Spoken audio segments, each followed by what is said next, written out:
Hi friends, welcome to my channel. ఈరోజు కోడిగుడ్లు జీడిపప్పు కర్రీ చేయబోతున్నాను.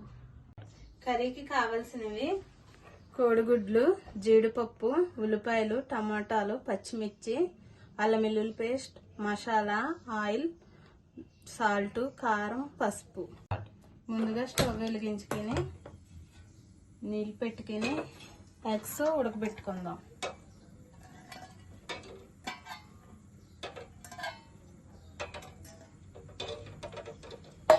ఒక స్పూన్ సాల్ట్ వేసుకుందాం. జీడిపప్పు శుభ్రంగా కడుక్కొని నానబెట్టుకుందాం. గుడ్లైతే ఉడికిపోని ఒలుసుకుందాం. ఇలాగా ఒలుసుకున్న గుడ్లకి కాట్లు పెట్టుకుందాం.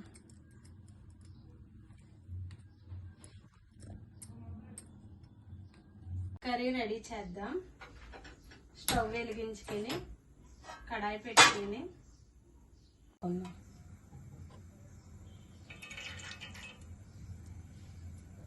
ఆయిల్ వేడయింది. ఒక స్పూన్ పసుపు వేసుకొని గుడ్లు వేపుకుందాం.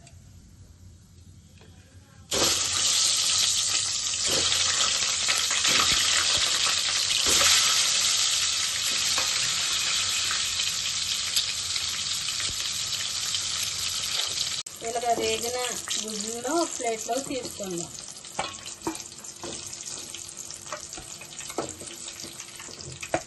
కట్ చేసి పెట్టుకున్న పచ్చిమిర్చి, ఉల్లిపాయలు వేస్తాం.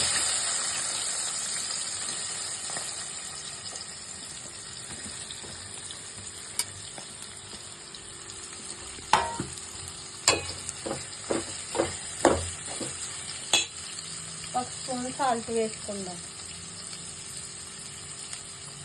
ఉల్లిపాయలు తొందరగా మగ్గుతాయి.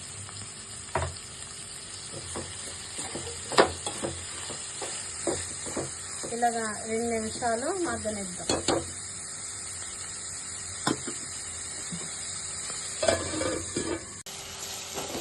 ఇలా మగ్గిన ఉల్లిపాయల్లో మనం కట్ చేసి పెట్టుకున్న టమాటా ముక్కలు వేసుకుందాం.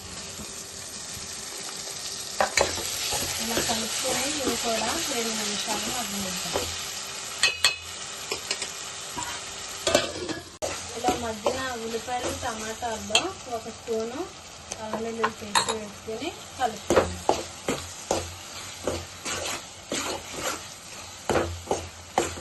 అల్లం వెల్లుల్లి పేస్ట్ కూడా మగ్గిన తర్వాత మనం కడిగి పెట్టుకున్న జీడిపప్పు వేసుకుందాం.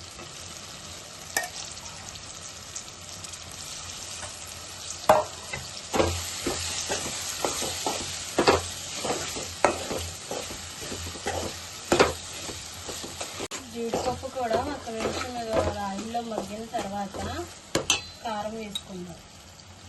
కూరకు తగినంత వేసుకోవాలి.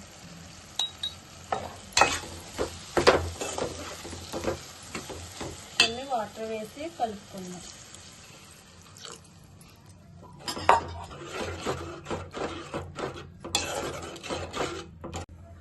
ఇలా కలుపుకున్న తర్వాత మనం వేపుకున్న గుడ్లు కూడా వేసుకొని 5 నిమిషాలు కూర ఉడకనిద్దాం. దగ్గరగా కూర అయితే ఇలా దగ్గరగా ఉడికింది. ఒక స్పూను మసాలా వేసుకుందాం. వేసుకొని కలుపుకుందాం. కలుపుకొని 1 నిమిషం స్లోగా పెట్టుకొని స్టవ్ ఉడకనిద్దాం. ఆయిల్ అయితే పైకి తేలింది. కూర రెడీ అయిపోయింది. సాల్ట్ సరిపోయిందో లేదో చూసుకుందాం. కొంచెం పెడుతుంది.